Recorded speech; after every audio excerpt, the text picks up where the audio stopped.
I am a Mexican American, but I am at risk for ICE stopping me to question me or detain me. And I swear to God, if ICE ever stops me, I am going to comply with every lawful order they make. I'll deal with it in court after if I have to. I'll provide my driver's license. I'll provide my passport number. I'll do whatever I need to prove to these ICE agents that, hey guys, I'm a U.S. citizen. And I recommend. You know, I see videos like this, and I'm reminded of a tidbit of World War II history that I just recently learned. I made a comment about it in another video, but I wanted to share it with you. Did you know that in 1930s Germany, a lot of the soldiers that joined the SS and the German military under Adolf, they were Jewish. They were actually recruited as the party was vilifying Jews. I think the sentiment was that half of them actually hated that part of themselves, and the other half was just trying to protect their immediate family members. They thought, if I served, they won't come after like my mom, dad, siblings, things like that. Now, but I see videos like this and I think about things like that. I think about the fact that the vast majority of ICE agents are Hispanic or brown. And I think about the parallels between the two. I know people hate drawing the parallel between 1930s Germany and now, but there are a lot of parallels, and you should listen to historians talking about that. Now, in your video, you brought up that you're just going to comply. And I can tell you, growing up in a very conservative area in northern Indiana, my entire life, I've learned something from a lot of the conservative people around here. And depending on who's the president, they can have a very specific attitude towards government.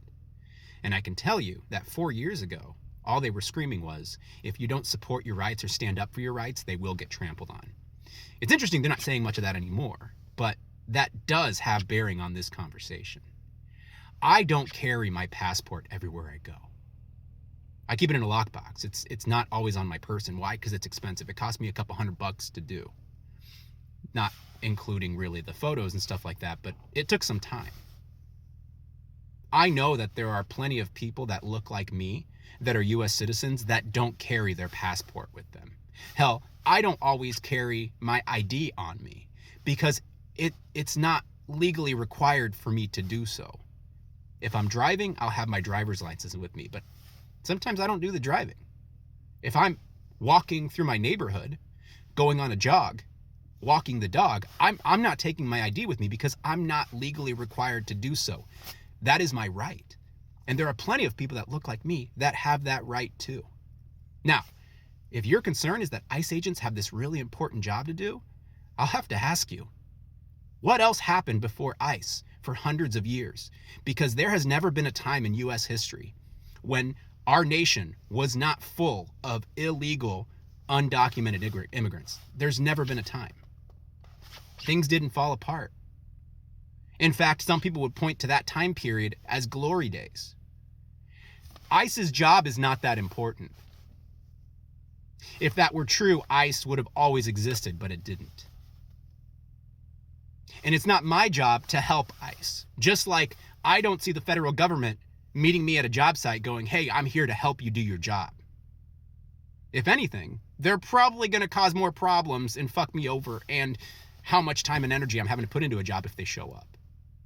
If I go on a jog and an ICE agent stops and takes me somewhere because I don't have my passport on me, I'm losing money.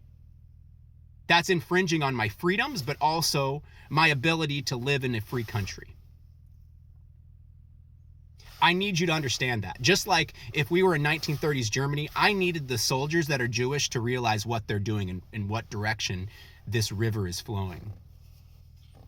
Because ultimately it ended very, very bad for them, even being Jewish. Think about that.